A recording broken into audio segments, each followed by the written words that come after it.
Assalamualaikum warahmatullahi wabarakatuh. Waalaikumsalam warahmatullahi Waalaikumsalam wabarakatuh. warahmatullahi wabarakatuh. Selamat malam dan salam sejahtera untuk kita semua. Pertama-tama, marilah kita panjatkan puji dan syukur kita kehadirat Tuhan Yang Maha Esa, karena atas berkat dan rahmat-Nya, sehingga kita dapat melaksanakan Zoom pada malam hari ini untuk membahas materi kita tentang transport sel.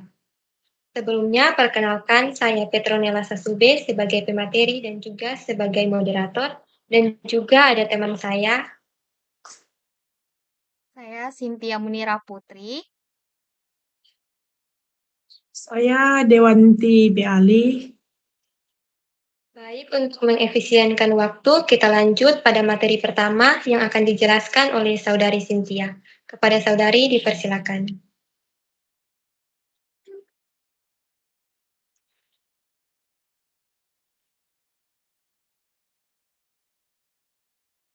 Oke, baik. Jadi materi pertama ini adalah transport sel. Pengertiannya yaitu pengertian tersendiri transport itu adalah proses pergerakan atau perpindahan. Nah, seperti yang kita tahu, transportasi ini kayak mobil, motor, dan bis. Nah, itu dia melakukan proses pergerakan atau perpindahan. Contohnya di bis kita UNG ini dia melakukan perpindahan dari kampus satu ke kampus ampas. Sebaiknya kampus ampa ke kampus satu.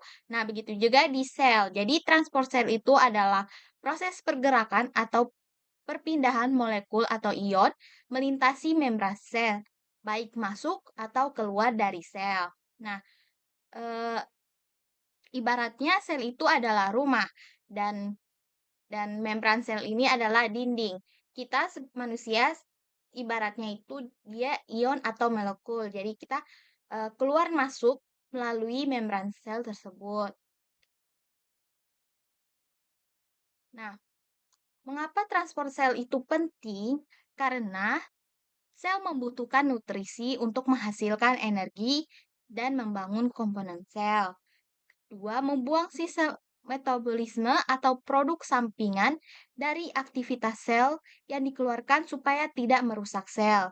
Kemudian, menjaga keseimbangan ion untuk menjaga fungsi sel yang optimal.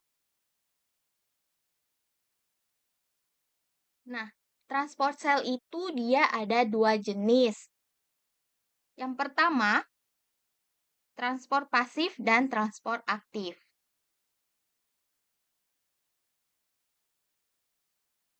Oke. Transport pasif ini adalah pergerakan molekul melintasi membran sel tanpa memerlukan energi atau ATP. Nah, ATP tersebut adalah energi. Jadi molekul bergerak mengikuti gradien konsentrasi yaitu dari konsentrasi tinggi ke rendah. Kemudian transportasi juga ada jenisnya. Yang pertama difusi sederhana.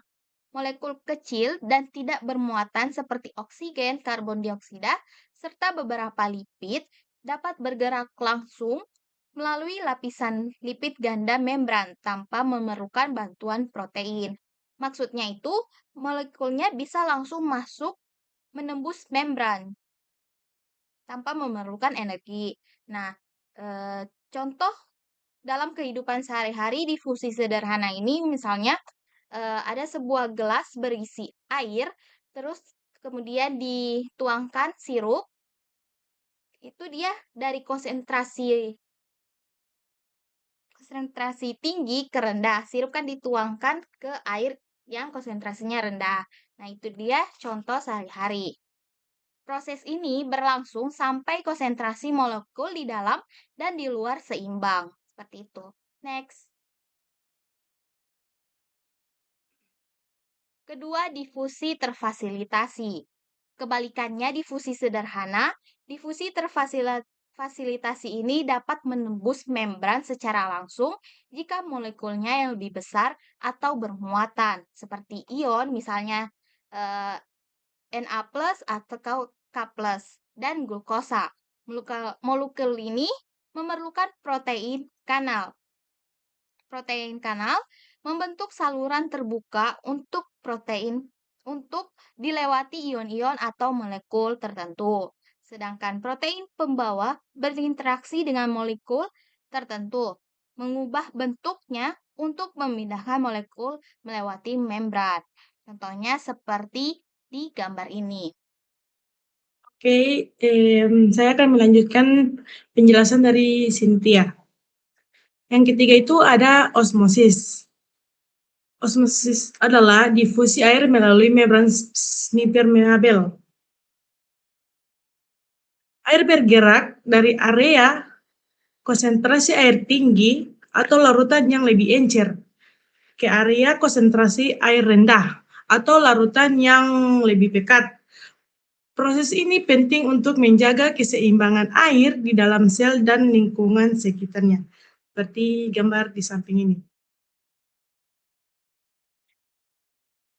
Transport aktif adalah proses perpindahan molekul atau ion melintas membran sel yang memerlukan energi, biasanya dalam bentuk ATP.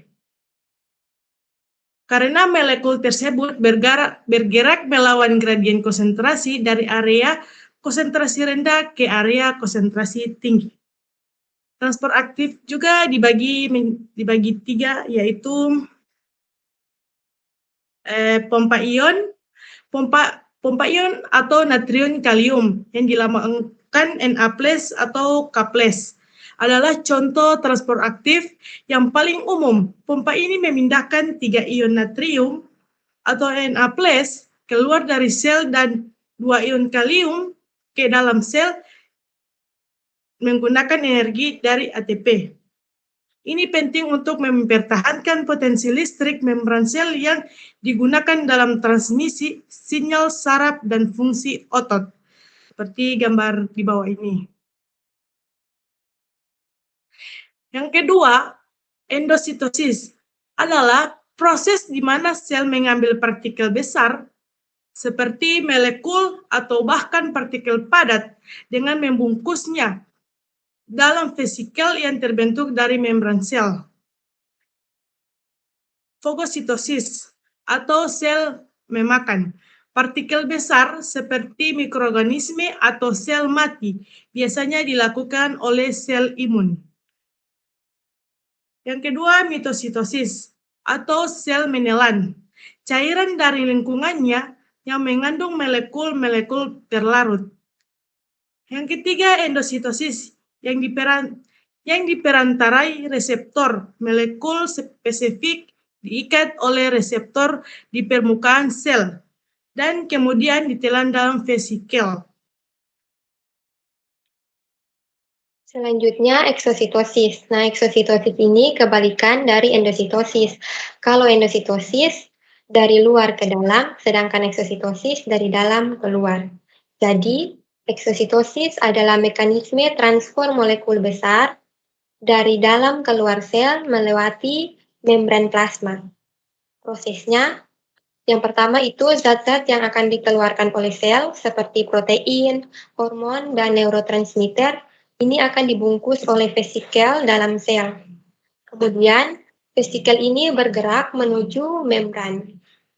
Kemudian setelah itu membran plasma dan membran vesikel ini akan bergabung dan mengeluarkan zat-zat yang dibungkus oleh vesikel tadi, seperti protein yang berfungsi untuk membangun matriks ekstraseluler. Kemudian ada hormon yang berfungsi sebagai proses fisiologis dalam tubuh, seperti reproduksi, metabolisme, dan pertumbuhan. Kemudian neuron yang berfungsi untuk komunikasi antar sel. Kemudian, sel juga membutuhkan eksositosis untuk membuang zat-zat sisa metabolisme yang tidak lagi dibutuhkan oleh tubuh. Lanjut.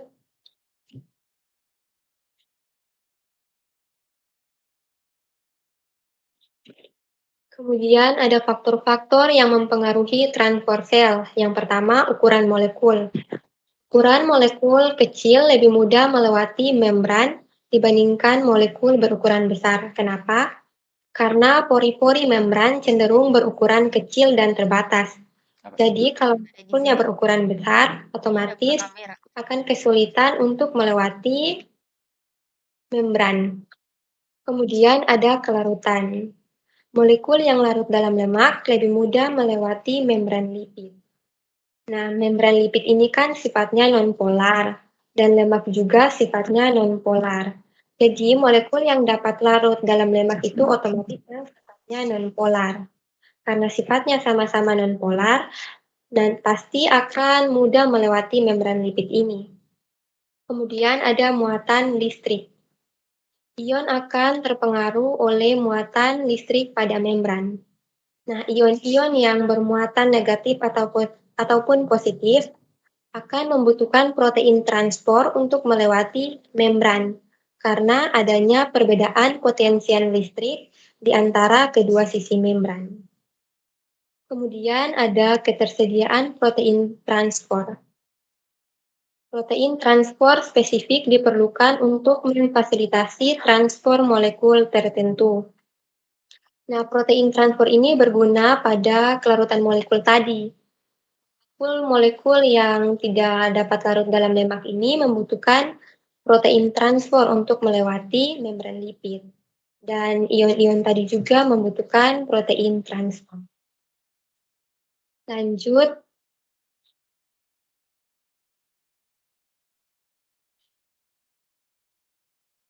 kemudian ada contoh transport sel dalam kehidupan sehari-hari, seperti penyerapan nutrisi di usus. Nah, makanan yang kita konsumsi akan dipecah menjadi molekul-molekul sederhana, seperti glukosa, asam amino, dan asam lemak. Nah, molekul-molekul yang dapat larut dalam lemak, seperti asam lemak, dapat langsung berdifusi ke membran sel usus. Sedangkan glukosa dan asam amino itu membutuhkan protein transport untuk berdifusi ke membran sel usus. Kemudian ada pemompaan ion natrium kalium yang berfungsi untuk menjaga potensial membran sel saraf dan otot. Dan kemudian ada ekskresi zat sisa. Nah, ginjal akan menyaring darah untuk membuang zat sisa seperti urea. Dan urea ini akan dikeluarkan bersama-samaan dengan urean. Lanjut. Kemudian kami dari kelompok 3 menarik kesimpulan bahwa transport sel adalah mekanisme penting yang memungkinkan sel mempertahankan homeostasis, mengambil nutrisi, membuang zat sisa, dan menjaga keseimbangan ion serta air. Kemudian ada 2 jenis transport sel. Yang pertama transport pasif dan yang kedua transport aktif. Transport pasif tidak membutuhkan energi karena setara dengan gradien, sedangkan transport aktif memerlukan energi karena berlawanan arah dengan gradien. Sekian penjelasan materi dari kami, lebih dan kurangnya kami mohon maaf. Akhirnya, wassalamualaikum warahmatullahi wabarakatuh.